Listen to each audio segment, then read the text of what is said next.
भ्रष्टाचार की जांच करो, बीजेपी से जांच कराओ, अटैचमेंट डाउन डाउन। नमस्कार, मैं हूं मयूरिका और मेरे साथ वीआरआम टीवी पर आप देख रहे हैं मुद्दे की बात। मुद्दे की बात में आज उठाएंगे दिल्ली की संसद का मुद्दा और संसद में लगातार संभल की जो हिंसा है वो बड़ा मुद्दा बनकर लगातार सामने आ रही है। लगातार विपक्षी दल उस पर प्रदर्शन कर रहे हैं, लेकिन उसके साथ साथ एक अच्छी बात यह भी है कि संभल पर तो संसद में बवाल हो ही रहा है, लेकिन संविधान पर चर्चा के लिए विपक्षी दल तैयार हो गए हैं। वैसे खास बात आज ये भी घटी कि जब विपक्षी दलों ने संभल हिंसा पर प्रदर्शन किया तब कांग्रेस पार्टी अकेली खड़ी हुई नजर आई और इंडिया गठबंधन में से अखिलेश यादव की समाजवादी पार्टी और ममता बनर्जी की टीएमसी नदारद दिखी। पहले ही छोटे बड़े कई दल इस प्रदर्शन से किनारा कर चुके हैं। ऐसे में इंडिया गठबंधन की एकता पर तो सवाल है ही, साथ ही संसद में जो घमासान चल रहा है, संभल हिंसा की जो बात चल रही है, उन सारे मुद्दों पर बात करेंगे। आज सबसे पहले कुछ क्लिप्स देख लेते हैं संसद के और फिर इस चर्चा में कुछ खास मेहमान मेरे साथ जुड़ेंगे और उनके साथ इस चर्चा के और सवाल जवाब के दौर को आगे बढ़ाएंगे। जल निगम जी, हो गया आपका विषय, आपने सारी मांग रख दी। माननीय अध्यक्ष जी, संभल को इंसाफ और न्याय चाहिए, संभल को इंसाफ और न्याय चाहिए। सुप्रीम कोर्ट के सिटिंग जज से इसकी जांच करानी चाहिए और जो लोग अधिकारी दोषी हैं उनको आप भ्रष्टाचार की जांच करो, जेपीसी से जांच करो,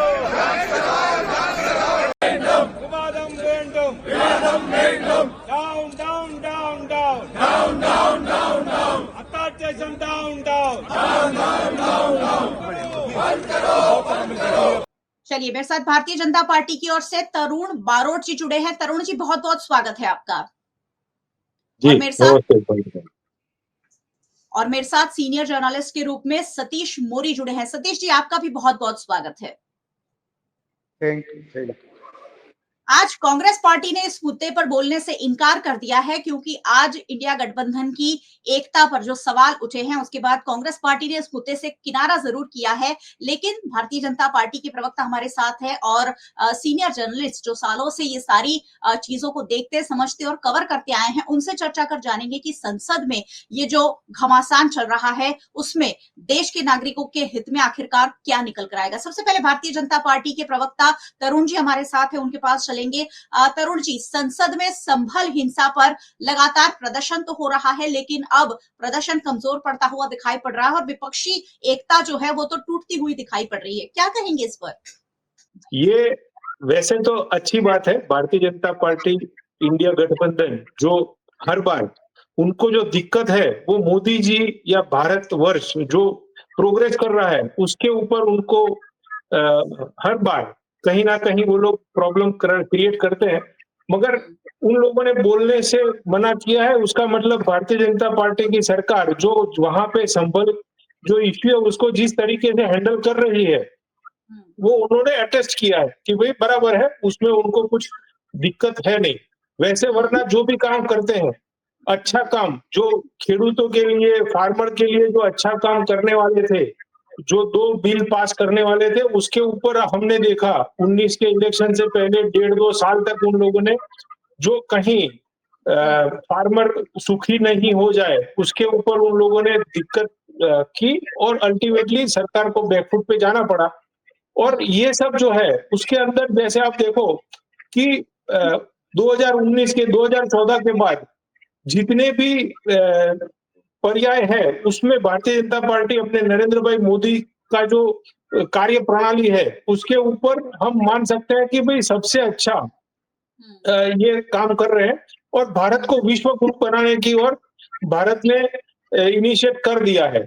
जैसे 5 सेक्टर है वर्ल्ड में, अगर आप देखो तो सबसे मतलब वो सब ऐसा नहीं है कि 2014 के बाद ही आए हैं। 2014 के पहले फार्मा सेक्टर भी था, मगर वर्ल्ड में टॉप 3 में फार्मा को पहुंचा दिया नरेंद्र भाई मोदी ने। डिफेंस सेक्टर में जितना भी अपना बजट हुआ करता था उसमें डिफेंस में जितना भी पैसा खर्च होता था वो अभी डिफेंस में टॉप 3 में, एक्सपोर्ट में भी भारत को खड़ा किया हुआ है, वो ड्यू टू नरेंद्र भाई मोदी के विजन के हिसाब से। रिन्यूएबल एनर्जी भी पहले थी, मगर उसमें कुछ करते नहीं थे काम, पैसा खाने का ही काम था। फिर बायोडायवर्सिटी में अगर देखें, आईटी सेक्टर भी सालों से, मतलब हम आईटी का रिवॉल्यूशन देखें तो 98 के बाद रिवॉल्यूशन आया, फिर भी उसमें भी कोई काम नहीं हो रहा था। 2014 में मोदी जी आए, उसके बाद उन्होंने ये सब सेक्टर में काम करना चालू किया। और ये अच्छी बात है कि इंडिया गठबंधन के अंदर इंटरनल ही वो लोग ब्लेमबाजी खेल रहे हैं। बाकी भारतीय जनता पार्टी जो कर रही है काम, जिस हिसाब से हैंडल कर रही है इश्यू को, उसका अटेस्टेशन उन लोगों ने दिया है, वैसा मैं मानता हूँ। मैडम सर, आपने भारतीय जनता पार्टी की उपलब्धियां तो गिनाई, लेकिन किसान तो आज भी प्रदर्शन करने के लिए मजबूर है। कल भी किसान को दिल्ली कूच करने से रोका गया। तो ये मसले को लेकर मैं वापस आपके पास आऊंगी, लेकिन हमारे साथ वरिष्ठ पत्रकार के रूप में सतीश मोरी जी जुड़े हुए हैं। सतीश जी, क्या मानना है आपका? जिस तरह पक्ष और विपक्ष मिलकर पूरे देश को कई घमासान के निशाने पर चढ़ा रहे हैं, उस पर क्या कहना है? संसद में पिछले कुछ दिनों से जो घमासान चल रहा है, क्या कहना है सर आपका? मयूरक्का जी, ये बात है कि हर एक पॉलिटिकल पार्टी का अपना एक एजेंडा होता है। वो एजेंडा अपनी जो पार्टी की विचारधारा होती है, इस हिसाब से कांग्रेस हो या बीजेपी हो या समाजवादी पार्टी हो या टीएमसी हो, वो चलाती है अपना सत्ता लेने का एक साधन के रूप में, वो विचारधारा को चलाती है। वो भारतीय जनता पार्टी की विचारधारा तो हिंदुत्व को लेके है, कांग्रेस की विचारधारा है तो को थोड़ी करने होती है। टीएमसी की विचारधारा अपने बांग्ला वो जो लोकल इश्यूज है उसको लेके है। सपा का है तो उसका कास्ट बेस पे, यादवों पे अपनी ये जो पार्टी चलती है ऐसे चलाते हैं।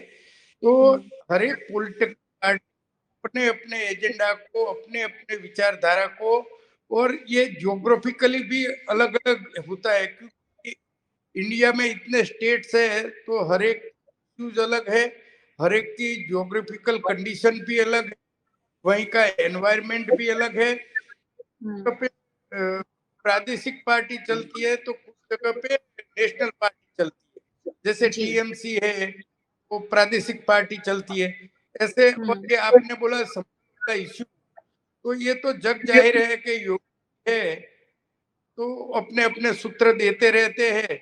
और योगी जी का एक इंप्रेशन कॉमन मैन में ये भी हुआ कि बहुत से एनकाउंटर करवाए वो सत्ता में आने के बाद, गुंडागिर्दी बंद करते, ये कॉमन मैन की फीलिंग है। ये सब चलता रहता है, पॉलिटिकल पार्टी का अपने आप का एक एजेंडा रहता है।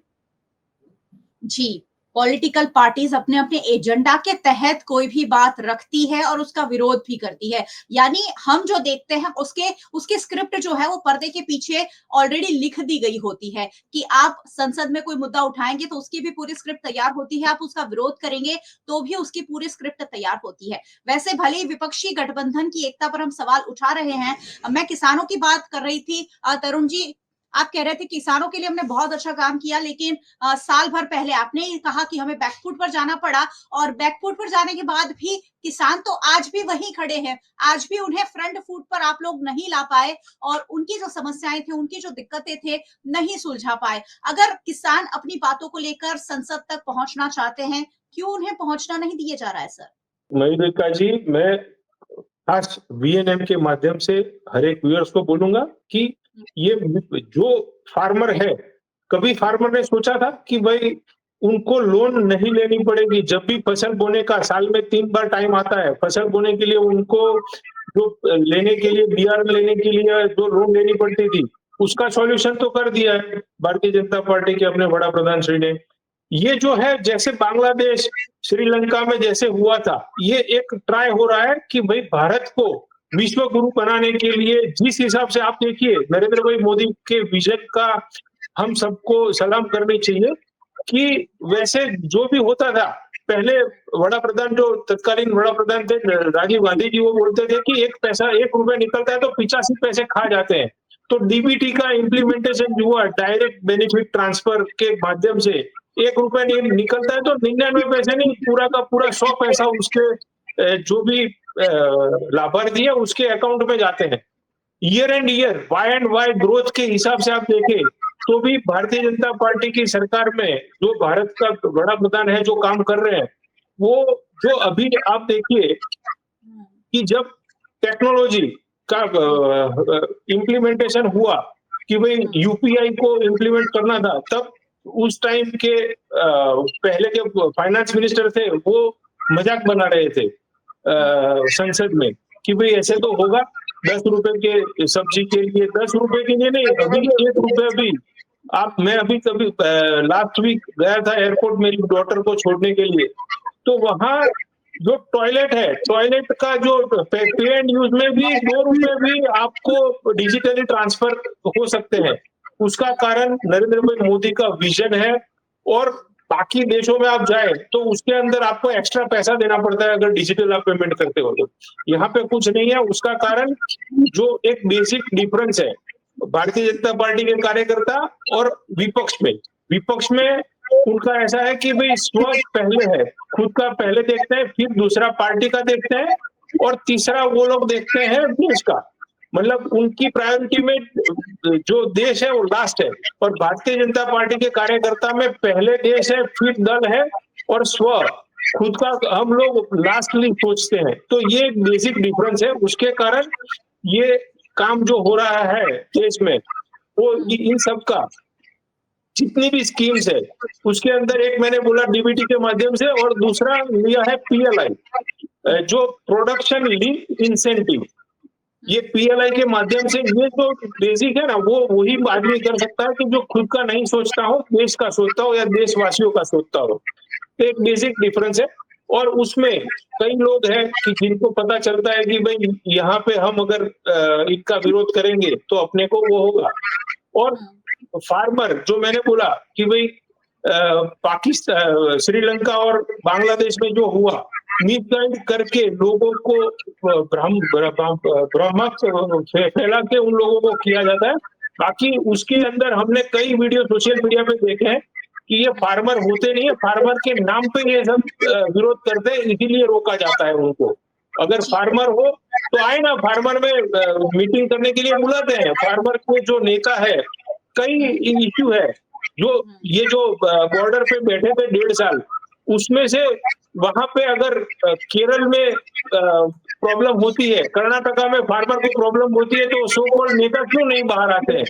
वो क्यों घर में बैठे रहते हैं? और जब दूसरे बीजेपी रूल्ड स्टेट की कुछ बात आती है तो वहीं पे उनको मिर्ची लगती है। सर जहां जहां किसान सामने आए वहां की बात है कि केरल और कर्नाटका में कहाँ गए थे? केरल और कर्नाटका में जाए ना। केरल और कर्नाटक के किसान अगर प्रदर्शन करते हैं तो वहां की जो सरकार है, वहां जो रूलिंग पार्टी है, उन्हें वो मामले सुलझाने चाहिए। किसान के साथ साथ बहुत सारे करते ही नहीं है मैडम, करते ही नहीं है। वो सोशल मीडिया पे हमने देखा है कई बार, मैं आपको शेयर भी कर सकता हूँ कि ये सब नेता जो है वो वहां पे तो चुप्पी साध के बैठते हैं, क्योंकि वहां पे उनके आगाओं की उनको जो पेमेंट देते हैं उन लोगों की सरकार है। चलिए मैं आपके साथ कुछ सवालों के साथ वापस लौटूंगी, लेकिन मैं सतीश जी के लिए मेरे मन में एक जरूर सवाल आ रहा है। सर आपने बदलती सरकार का दौर देखा है और मुझे लग रहा है कांग्रेस पार्टी की सरकार भी आपने देखी है और भारतीय जनता पार्टी की सरकार भी आप देख रहे हैं। आपने कहा कि पार्टीज के और पॉलिटिकल लीडर्स के अलग अलग एजेंडा होते हैं। सरकार चलाने का जो रवैया है सर, उसमें कितना बदलाव आया है बीते सालों में? लोग अब कहने लग गए कि 2014 के बाद ही भारत विकास की ओर आगे बढ़ा, 2014 के पहले भारत कुछ नहीं था। कितना सरोकार रखते हैं सर इस स्टेटमेंट से आप? नहीं, ऐसा तो नहीं बोल सकते कि 2014 से पहले आगे नहीं बढ़ा। जब हमारा देश आजाद हुआ है उससे प्रगति तो हुई है, मगर उसका पॉलिटिकल पार्टी कितना मार्केटिंग करके लोगों के दिमाग में डाल सकती है, एक बड़ा पॉइंट है। जैसे पहले ये ऑनलाइन वाला कोई इश्यू था, इंटरनेट वाला इश्यू नहीं था, मोबाइल फोन नहीं था, मयूरेखा जी, मैंने कभी ऐसा नहीं बोला कि 2014 से पहले प्रोग्रेस नहीं था। नहीं नहीं सर, आप नहीं बोलते, लोग ऐसा बोलते हैं, भारतीय जनता पार्टी बोलती है, ऐसा भी नहीं, भक्त जो है वो बोलते हैं। और ये आपके भी कभी ना कभी सुनने में आया होगा कि लोग बोलते हैं कि 2014 के बाद ही नए भारत का जन्म हुआ। तो मुझे लग रहा है आपने भी वो एरा भी जरूर देखा ही होगा। नहीं, मैं विजन की बात करता हूँ। मैंने जो बोला वो इस इंटेंशन से बोला कि ये 5 सेक्टर ऐसा नहीं है 2014 से बाद ही आए हैं। वो सेक्टर जो मैंने गिनाए, pharma, defence, renewable energy, biodiversity और आईटी, ये चारों सालों से है, मगर फिर भी उसमें जो प्रोग्रेस नहीं हुआ था, जो काम नहीं हुआ था, वो काम 2014 के बाद हुआ, उसमें कोई मना नहीं कर सकता। दूसरा एक आपको मैं बोलूंगा, जब तक सतीश जी जुड़ जाए, जो राष्ट्रीय बैंकों का राष्ट्रीयकरण हुआ 1966 के आसपास, तब बात हुआ करती थी कि गरीब का अकाउंट खोलने के लिए वो राष्ट्रीयकरण हुआ था कि हर एक भारतीय का बैंक में अकाउंट हो। 66 से लेके 2016 तक, मतलब आप सोचो, करीब 50 साल तक कई गरीब अपने थे कि जिन्होंने कभी सोचा नहीं था कि अपना अकाउंट भी खुलेगा। तो जनधन अकाउंट के माध्यम से भारतीय जनता पार्टी के अपने बड़ा प्रधान नरेंद्र भाई मोदी के विजन के कारण ही गरीबों का अकाउंट खुला। इन अपने जो अभी नेता है रागा, उनकी दादी ने राष्ट्रीयकरण किया था बैंकों का। उनके पिताजी ने गाड़ियों का जो 1984 से पहले 82 से 84 के बीच में गाड़ी सुजुकी को लाए थे बात करके कि भाई गरीब के पास गाड़ी होगी, तो उसका भी कुछ नहीं हुआ। बात करते हैं, काम ग्राउंड पे उनको आता नहीं है इम्प्लीमेंट कैसे करना। जनरेशन का काम 5 साल में नरेंद्र भाई मोदी ही कर सकते हैं। जो आप देखो कि क्लीन इंडिया का जो कॉन्सेप्ट था, अगर भारत में हम कहीं बाहर जाते हैं तो हम देखते हैं कि भाई क्लीन होता है।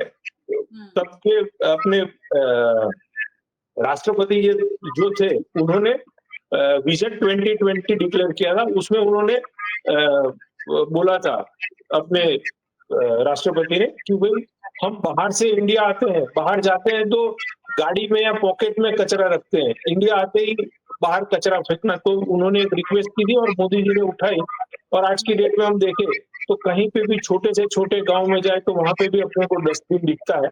और क्लीन इंडिया, तो मोदी जी का जो कार्यशैली है कि खुद या सरकार कुछ अकेली नहीं कर पाती, लोगों को साथ जोड़ के एक प्रजा मूवमेंट बनती है, और तभी ये सब ग्राउंड पे इम्प्लीमेंट होता है और अच्छे से काम होता है। तो ये सब बातें हैं कि जो हम लोग करना चाहते हैं।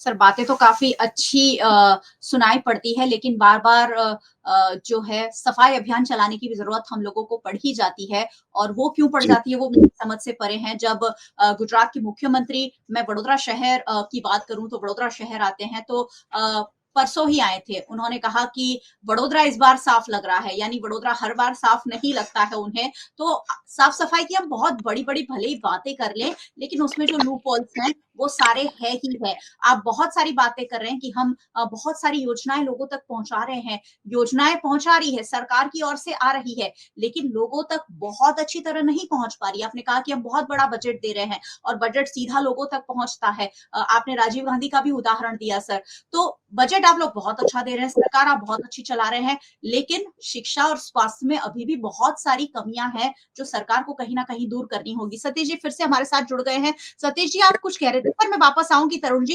अच्छा, जैसे हाँ, तरुण ने बताया, ये जैसे नरेंद्र मोदी साहब बोलते हैं बड़ा प्रधान श्री कि मैं फार्मर्स की आय दुगना कर दूंगे और दुगना करके फार्मर्स को आगे बढ़ाएंगे। उसके लिए अभी तक कुछ स्टेप लिए गए हैं, मगर और कुछ स्टेप लेने के बहुत से भी है। जैसे कि सोलर की बात की तरुण जी ने, तो सोलर के लिए जो बेनिफिशियल वाली जो पॉलिसी होनी चाहिए, उसमें सेंट्रल गवर्नमेंट, स्टेट गवर्नमेंट को आगे बढ़ना चाहिए। और जो किसान संघ जो भारतीय जनता पार्टी का ही एक अंग है, वो बार बार डिमांड करता है कि जो सौर ऊर्जा है उसको भी एक खेती के रूप में गवर्नमेंट को देखना चाहिए, इस टाइप। और ये जो एमएसपी की बात होती है, तो पहले जब विरोध पक्ष में थे तब डॉक्टर स्वामीनाथन रिपोर्ट की इम्प्लीमेंटेशन की बात आती थी, और आज जब सत्ता पक्ष में है तब भारतीय जनता पार्टी उसके बारे में थोड़ा साइलेंस रख के चल रही है। तो जो सत्ता पक्ष में आते हैं तब उनको पता चलता है सामने चैलेंजेस क्या है। इसीलिए जब विरोध पक्ष में होते हैं तो जोर से जो बोलते हैं वो सत्ता पक्ष में आके कुछ चीजों पे चुप हो जाते हैं। तो ऐसा जब विरोध पक्ष में उन्होंने जो डिमांड की है वो भी उनको याद करनी चाहिए या को याद करनी चाहिए, जिससे उनको पता रहे कि विरोध पक्ष में थे तब हमने ये बात की और आज खुद सत्ता पक्ष में है तो नहीं कर रहे। जी बिल्कुल, हमने बहुत विचार कोई भी हो, मगर जो सामान्य मानवी फार्मर्स का जो अपलिफ्टमेंट होना चाहिए, जैसे 95 से देख रहा हूँ गुजरात में भारतीय जनता पार्टी की सरकार है। मैं खुद भी एक किसान हूँ, गांव में घूमता फिरता हूँ। 90 में केशुभाई पटेल ने जब चेक डैम बनाने का झुंबेश लिया था तो केशुभाई पटेल गए, उसके साथ चेक डैम बनाने का झुंबेश बंद हो गया। आज भी सत्ता पक्ष को भी मालूम हुआ होगा कि जब 98 के बाद किसी ने याद भी नहीं किया कि गांव-गांव चेक डैम बने या तालाब बने। ये 75 तालाब बनाने की, सरोवर बनाने की बात हुई आजादी के पर्व 50 साल के वो उत्सव के बारे में, मगर उसके बाद वो बात तो सब भूल ही जाते हैं। सब डिग्री में हुआ ही नहीं 75 तालाब। उसका भी एक इवोल्यूशन और एक लेके जो सत्ता पक्ष है भारतीय जनता पार्टी को, उनको अपने आप को इवोल्यूशन करके अपने आप का मूल्यांकन करना चाहिए। जी बिल्कुल। देखिए तरुण जी, मैं जो कह रही थी, सर ने वही बातों को दोहराया है कि मोहर लगाई है एक तरह से कि आप लोग कर रहे हैं, काफी कुछ कर रहे हैं, लेकिन केशुभाई पटेल गए, आनंदीबेन आई, आनंदीबेन गए, उसके बाद विजय भाई आए, विजय भाई के बाद भूपेंद्र भाई आए। गुजरात में से योजनाएं तो जैसे गायब ही हो गई, नई चीजें तो हो ही नहीं रहे। जो योजनाएं चल रही हैं काफी पुरानी है।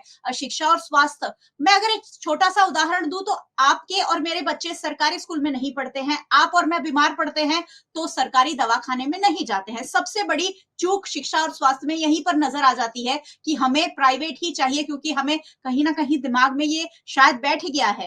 हो सकता है बहुत अच्छे सरकारी हमारे पास हॉस्पिटल्स हैं, स्कूल्स हैं, लेकिन हम अभी भी ये हिम्मत नहीं कर पा रहे हैं कि हम सरकारी स्कूल्स में चले जाएं या सरकारी हॉस्पिटल्स में चले जाएं। तो ये सरकार कैसे सुधारेगी? मयूरिका जी, ये जो आपने बोला ना, उसमें सोशल मीडिया पे हम अक्सर देखते हैं कि लोगों को नौकरी सरकारी चाहिए, बाकी फैसिलिटी सरकारी नहीं चाहिए। तो ये सरकार अच्छे से समझती है। और पीएम जय जो स्वास्थ्य का आप बोल रहे हो, तो उसमें पीएम जय में 10 लाख, वर्ल्ड में कहीं जाओ ये जो फैसिलिटीज है 10 लाख रुपए तक का प्राइवेट हॉस्पिटल में भी अपना स्वास्थ्य का चिकित्सा और ऑपरेशन फ्री में होंगे, वर्ल्ड में कहीं नहीं है। अमेरिका, यूके, लंदन में कहीं पे भी चलेगा। दूसरा, आप देखो, आपने एजुकेशन की बात की, राइट टू एजुकेशन में 25% जो स्टूडेंट है उसको प्राइवेट स्कूल वालों को भी फ्री में पढ़ाना है। तो ये सब जो काम है वो किए हैं। उसके बाद मुझे थोड़ा टाइम देना, जो सतीश जी ने बात की ना उसको मैं क्लेरिफाई करूंगा। सतीश जी ने जो बोला केशुभाई वाला, उस टाइम में मैं भी राजकारण में ही था, मुझे पता है कि उस टाइम में बोरी बंद का जो कॉन्सेप्ट था उसको अपडेट किया है नरेंद्र भाई मोदी ने सब जगह। उन्होंने बोला, मैं एग्री करता हूँ, उन्होंने जो बोला कि भाई तब विरोध करते थे और अभी इसको सपोर्ट करते, उसका कारण मैं आपको समझाता हूँ। बोरीबंद की लाइफ नहीं हुआ करती थी, तो अभी चेक डैम जो नाम आया वो सीमेंट कंक्रीट से बनता है। जीएसटी में विरोध बिल्कुल भाजपा ने किया था, जीएसटी इंप्लीमेंटेशन में। उसका कारण क्या था कि टेक्निकल इंफ्रास्ट्रक्चर नहीं था। जब टेक्निकल इंफ्रास्ट्रक्चर हो गया, हर एक गांव में हम देखते हैं कि हम अभी जो डिबेट कर रहे हैं टेक्नोलॉजी के माध्यम से, वो टेक्नोलॉजी की जरूरत पड़ेगी ऐसा बोल रहे थे। और उसके कारण आधार का भी विरोध किया था। आधार में जितने भी लूप होल्स थे वो हटा के फिर से उसको इम्प्लीमेंट किया। जो भी है, मतलब आप फार्मर का आय डबल करने की बात कर रहे थे तो हो गई होती अभी तक, अगर वो 3 जो फार्मर के कायदे थे अगर उसको इम्प्लीमेंट किया होता, कॉर्पोरेट फार्मिंग, कोऑपरेटिव फार्मिंग, जो एक दिक्कत है, विजन के साथ फार्मर का अच्छा करना है, मगर कुछ लोग हैं, उनको लगता है कि भाई ये सब हो जाएगा तो अपनी दुकान परमानेंट बंद हो जाएगी, इसके कारण ये होने नहीं देते। मगर आज नहीं तो कल ये सब होगा, जो मोदी साहब ने बोला है वो पूरा इम्प्लीमेंट होगा। आय की फार्मर की आय डबल नहीं, ट्रिपल चौबल भी हो सकती है, मगर नरेंद्र भाई मोदी जी के ऊपर फेथ रखना पड़ेगा हम हर एक भारतीय को, और उनको फ्री हैंड देना पड़ेगा, तब जाके ये सब काम हो सकता है। सर आप बिल्कुल देखिए, Bharat innovation, startup India, make in India, ये सब जो कॉन्सेप्ट है, उसके कारण पूरे वर्ल्ड में अपना कहीं पे भी जाओ तो अपने पासपोर्ट की वैल्यू एकदम अपने को पता चलती है कि भाई अपने पासपोर्ट की, हमारी भारतीयता की, भारतीय की वैल्यू बढ़ने लगी है।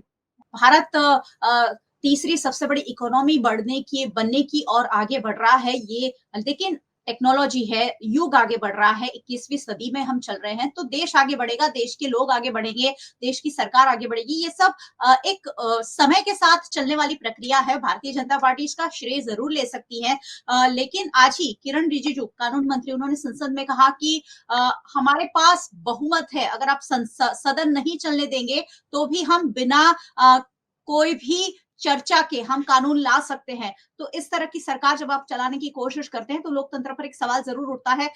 सतीश जी की एक छोटी सी प्रतिक्रिया ले लेते हैं और फिर इस चर्चा को विराम देंगे। सतीश जी, आज किरण रिजिजू जो कानून मंत्री हैं, उन्होंने कहा कि अगर आप सदन चलने नहीं देंगे तो हम बिना चर्चा के विधेयकों को पास कर देंगे। इस स्टेटमेंट को कैसे लेते हैं सर आप?